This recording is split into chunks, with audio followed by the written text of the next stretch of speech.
kam chiang ha mo kong ni ko langa chiapa ni hewriat Zinglei Thawngchimnak in nun kut kanin tlai than ha mai un thabor kasi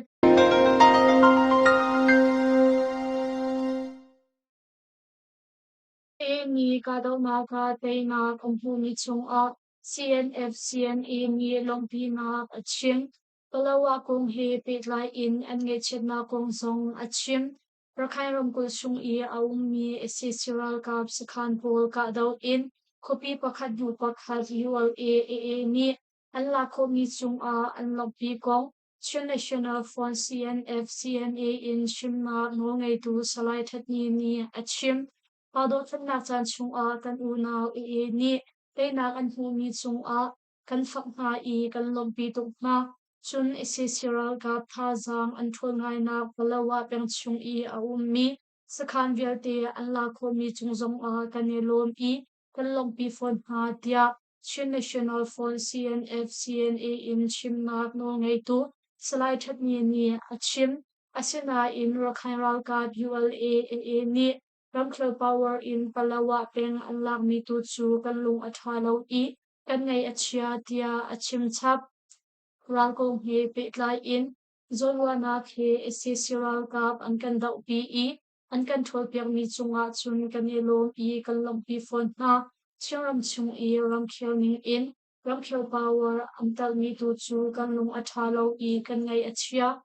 adik ning te in kan shima chun kan lak chang I chin mi ni ukshroi nak chutin khatin kalpi u te tha selo chu chu zon ru nak he asi tin in kan theng ha I kan chau han ha asina in ral kong he pe lai in ahim di ri lo ruang zong a asi khong men an lung put dik tak chu kan thei kho lo chiram chawza ni chun chiram chung I se siral kap sakhan pul an la kho tik a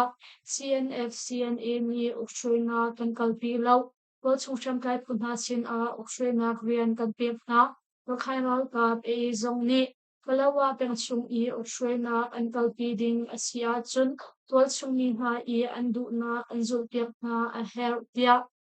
chun national fund CNF CNA in shimna murungai tu salai that ni chun Christian news a achim ULA ni chingram Palawa peng le rakhai ram ko chung I a ummi peng hei ti in peng hei nga chu essential ka put in Allah ko chang I atang ri mi sitwe chau phu le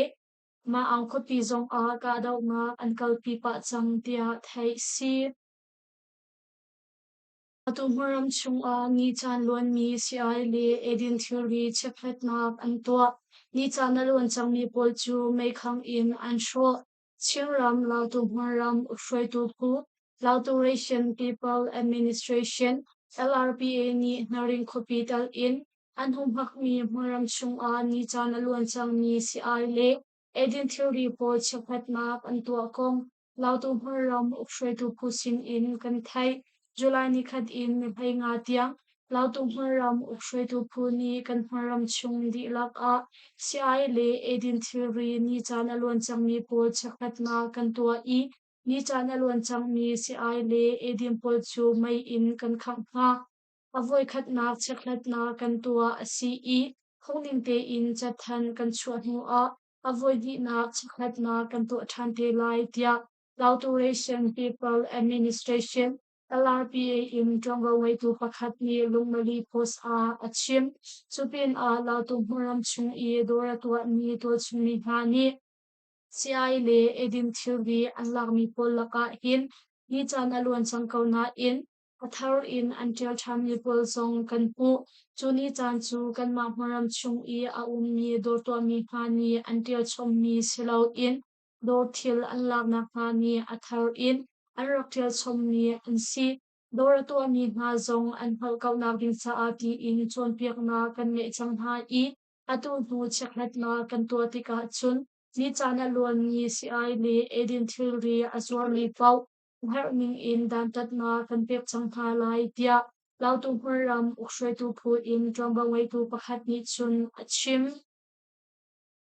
zo kopi pong a thil phu mo to pan hi alat chiram thang lei re zo kopi pong a thil phu mi mo to pan hi alat I Yampa dormi anum sholau tia dol chungmi ni anshim July nil hei ruk chun a chau thong khwa in rezo khopi lei a akal mi thil promoto pakhat chu lam thang a atla I moto dang pakhat ni chwading in abom leo a chu moto zong chu lampi chung a alet ve tia thai si thil promoto pakhat chu chau thong khwa le rezo khopi kar a alet lam chung a adir ni moto pakhat a hrialnak a lam khang a arilti in kam thai lam khang a atla ni moto chu adang moto pakhat ni hri in ado I ado nak a chun chu moto song chu moto lam chung a alet ve moto ale nak zon hi lam a bi ngai moto panti le nak in nun nak liam ni anung sholau tol chung mi ni kan va bom chan na tia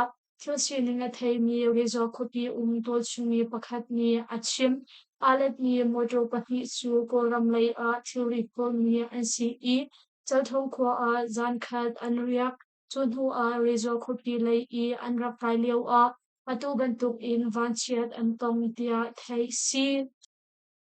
Hakapeng in ling chua adu mi minau hna ni theipi nafta club ken a her kong CDF kha ni an than chiram hakapeng chung a chambun in padok hemna ka bitak te in a cho chang cho ma mi chiram chawza chung tal chimlan defense force kha ni hakapeng chung in ling a chuak ding mi minau hna ni theipi nak chatial ni ken a her kong July nil hei ruk zan a thong an than lenga chuak ding minau hani theipi nak chatir dik a minau a hau pau tial pia kho a selai lo ama pum pak adam lo ruang a pia hau mi chu adam lo nak siboi cha a lai chun chung khar thisen tlai thi lo kong a sia chun thi lo nak ta te a lai chun hu a akio chan lo a chun keima ning ka kai lai pia ama khan piak tu a ri lai chuban tuk dam lo nak a si lo a thilo nak le ama khan tu hi adik ko ti nak a sang uk boy asilo a pastor ni theipi nak chatel ding asi fat hulong a liang chwa nak nul pek aselai I akio than ti lo a chun ama khan pek tu ni tuan vau alak ding asi chun kil ding in au mi min lo kum hei ruk in kum som thum panga kar ha kha pen chung a arak kil lo mi le ning chang lo in le ma chuang mi chu Hakapeng chung a kilnak nul kaman selai tia Chilean Defense Force hakani thongan thani a anglan ter Anuan chia July ni thumzana khan CDF hakani thongan rak than I minau a hau man ni hakapeng chuak lo ding le achuak mi chu ge in kil tar na selai minau pa pau pau hakha township reserve force training kai di ding a selai Pado khimnak chan chung a Mizoram le ram chung hundang dang aphan mi minau pa vil te chu thonghi kul langa July thadi khan a hakapeng chung a rakil di ding a selai Pado khimnak chan chung a ramdang aphan mi vel te thonghi kul langa kum chung a dollar thong khatal tho chiao ding a selai tia an rak lang ter Akha ku vanong bol a humhim nak la tu SCC an ka na I minung pasari an thi Maberam ten pakho ku khopi I aumi vanong bol a humhim nak la tu SCC ral ka pho chu ko chung shem kai tang ti phunha ni rakbo in an ka na cha a officer tal in minung pasari an thi kong Southern Yesacho PDF ni an than SCC ral kap ni chunglei in theory channak I an man mi pakho ku le yisa chu peng ramri pakho ku vanong bol a humhim nak lak ding in akalmi SSRL kap tha jang som thum shong chu July ni lei nga jang le swimia lam pathum tuk a tol chung sham kai tang thi phunha ni vanlong bol phanhan a rakbo in an ka na tia thei si kapni kar ka daw na ki minute pakul chung shong araw I SSRL kap le in minung pesawi an thi Achimi nga isisiral ka bro kusari chu July na hei ruk zinglei sanga khan pakho ku khopi a isisiral ka ni moto in anpur ha tia Southern ni se chu PDF in Trombo ngai tu kuang mang mi achim chu ka daw nak chu Southern ni se chu local PDF ni se chu Revolution Group YRG Thingko Valley Tangchi Punhani Kankalpi ni Asitia Southern Yi Secho PDF ni Anthony Anglangtel Isiral Card ni Nang Chokopi Anlaktan Kado Naga Ataw ni Polchu SCC ni Rangkaitaw in Laksong Pik Antimna Download Card Tian Ali ni Anhumhak ni Siyang Putsak Lay Nang Chokopi Chu SCC Card ni Anlaktan Chang I Chukado Naga Ataw ni Raboy Puli Ankutang Ralkap Dilte Chu SCC ni Anreng Kaitaw in Laksong Tangkapik Antimna Kong Lepidora lei thonglang shampi ni July ni kaisori anchim alwanchia me khathak in na chokopi chu essential ka thazang thongpi show ni no in anka I July ni henga aning pi in anlakho than nang chokopi lak thanak I atal ni shoi tu Lieutenant General 99 utal in essential boy pole an kutang ka di lakchu SSC ni laksong pek antim na tia thai si na chokopi ka daw na ka atal mi shoi tu pol chu SSC ni an ur ngai na cha a kopi dang lak than ding in an fia na I Lieutenant General 99 uchu na shoi than na lai tia SSC ni an team tia nepi do ral lei thonglak na shampi ni chun achim Down ral kap tian ali ni an sung mi na chokopi I Zatlang shui nak zungpol chu ahim nak mun kan thil di I nang chokopi kadaw nak afak than lai tia July nin heruk zan tian alien yi ralin pek nak zathan an chua ve Sika ni shaman rong PDF ral ka pakhatal in min pamli anin na aliam magweram chan ni se chopeng Kambe kwa isisual ka ni shaman one thing tin Watching PDF pakhatal in min pamli aliam kong isa chopeng PDF ni July ni hesawi nchim July ni heng na za shimilam pashatluk Kisa chopeng shambun khalaya zabhi songma riat battalion in Assesiwal kapol ni dupaw in anka mi Somret an shangwan kwan chu kambe ko tla in puake na achuak I PDF pakhat li tu chumi pathum an nak aliam tia thai si Avoy khatnak anka ni shangwan kwan ni tu chumi umnak in akhin I aka Chua kang mi in chu an phaliw essential kap ni dupaw in an kan ni shangwan lung khat chu anum nak mun ka in puake na achuk thansa PDF ral ka pakhat anupi CDM siam chachim pakhat le to chumi pakhat li in minung pali anum nak aliam tia isa chopen PDF in trombawai to pakhat ni achim essential kap ni dupaw in shangwan an kan mi ruang Isa chopeng paka pha chumutal Mauyan nine kumkuli anupi mata zingwai kumkule kumli CDM siang chachim manwe unni kumsum tumpan hi le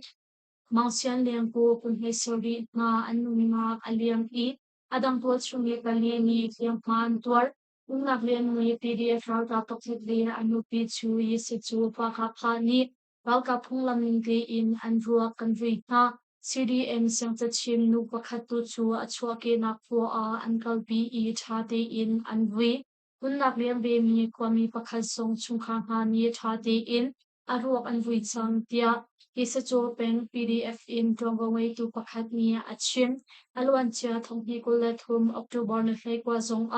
in zakhashong na kambe kwa hi ralam sial ni essential kapol ni Alut mo I tual chumi pa tilman singpol an firpek na pin umnak in zay magsasong an kangpek na tia thai si wala peng lainong tu le miya ram tu minong thai khachu an dilak in PDF ni an klay pa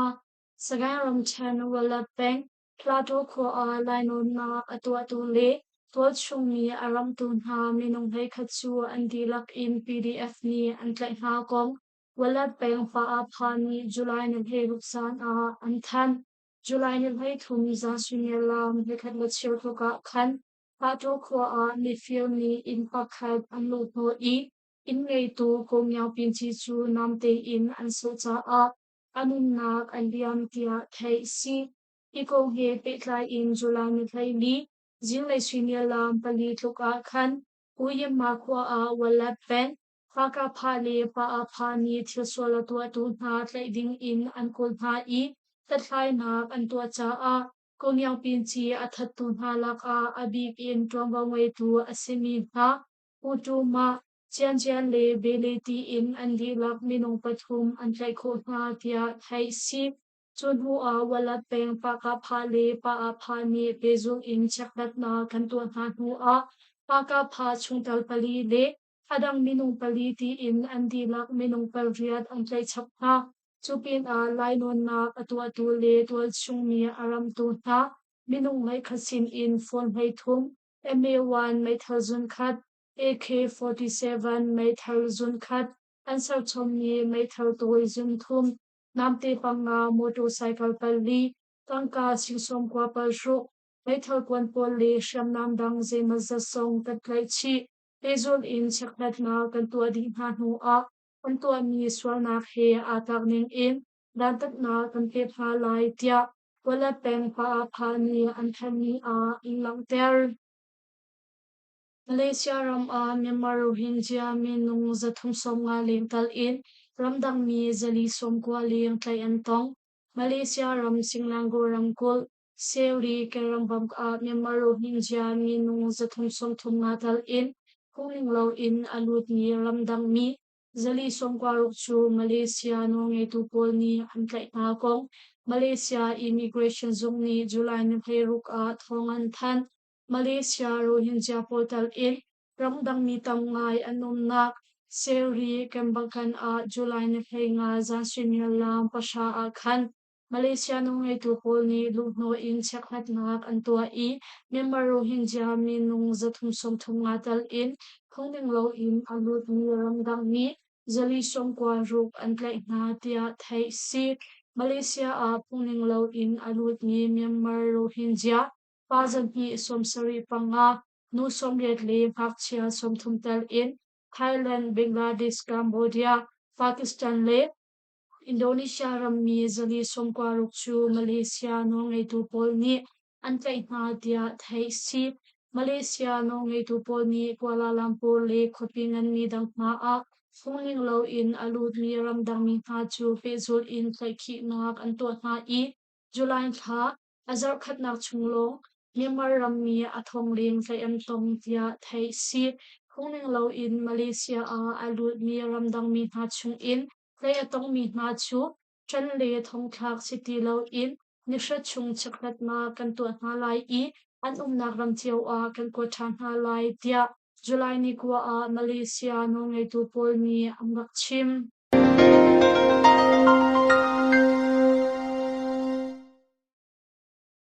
Lusin kan Thawngchimnak chu ma vial in kan doctor ri lai lungmali post thazang kan pe tu nandi lak chung a kan e lom tuk lungmali post Facebook like follow le YouTube channel a subscribe or kan to pek childing in kan in som na